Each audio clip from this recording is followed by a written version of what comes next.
Հայաստանի հոգևոր կենտրոնն այս օրերին մարդաշատ է հոգևորականների և հատկապես կաթողիկոսի դեմ վարչապետի սկսած արշավի ֆոնին։ Հավատացյալները մայրաթոռ են գալիս իրենց զորակցությունը հայտնելու եկեղեցուն և հատկապես կաթողիկոսին։ Փաշինյանը, հիշեցնեմ, արդեն մոտ 2 շաբաթ է թիրախավորել է մայրաթոռին, մասնավորապես կաթողիկոսին և ուզում է ամեն գնով հասնել վեհափառի հրաժարականին։ Փաշինյանն այսօր արդեն հայտարարեց, որ այդ գործընթացները համակարգող խորհուրդ է ստեղծում։ Վերջին շրջանում Նիկոլ Փաշինյանի գրառումները եկեղեցու հոգևորականների, մասնավորապես կաթողիկոսի հասցեին, ինչպես կմեկնաբանեք։ Ուրեմն, գիտեք ինչ, եթե մի գիտակ մարդ,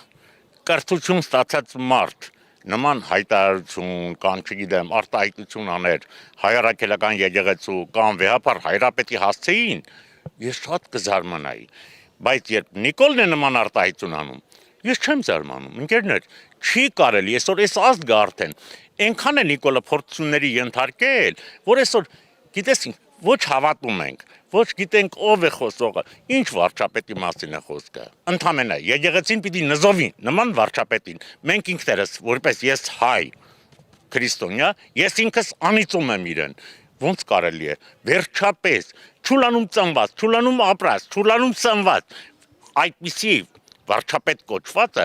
այսօր եկեղեցին, առաքելական եկեղեցին անվանի Չուլան։ Այսօր Նիկոլ Փաշինյանը մասնավորապես նշել է, որպես ձեզնից մեկը դիմում եմ ձեզ, մեզ անդրաժեշտ է գործուն քայլեր ձեռնարկել մայրաթոռ Սուրբ Էջմիածնի Բեհարանը ազատելու եւ կաթողիկոսական նոր ընտրություններ կազմակերպելու ուղղությամբ։ Համոզված եմ ես, որ հայ ժողովուրդը մի մարդու նման ոտքի կանգնի, որևէ մեկը թող փորձի ոտնձգություն կատարել։ Դե թող փորձի որևէ մեկը, էլ ոչ փողկապ կապել կլինի, ոչ մյուս, արդեն, որովհետև վերջին սրբությունները արդեն ոտնահարվեց բառիս իսկական իմաստով։ Մենք պահապան ենք լինելու, ջատագովն ենք առաքելական եկեղեցու,